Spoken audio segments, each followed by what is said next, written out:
Michael moved into his home nearly 10 years ago, looking forward to a peaceful retirement.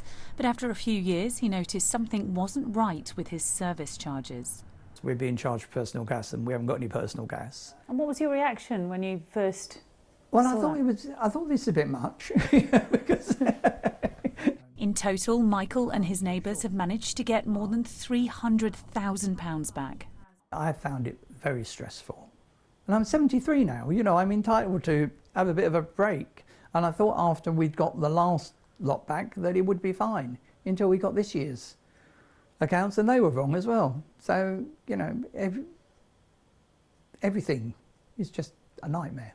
Michael's housing association Optivo says we became aware of inconsistencies with service charges issued to residents by the previous landlord.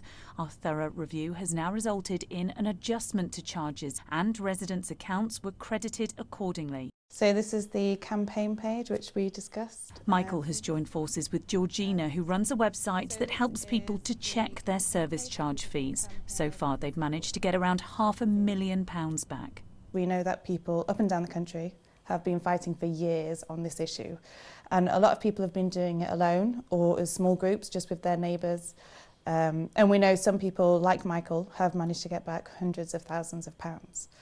So on a whole that means there's probably tens of millions that have been overcharged across the country. There needs to be greater empowerment for residents and leaseholders when they've got complaints, that those complaints are heard.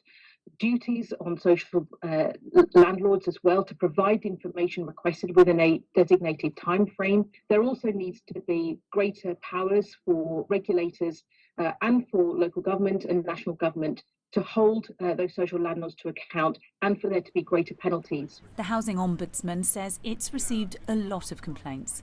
We get about 1 in 5 complaints that we handle each year is from a leaseholder with a council or housing association.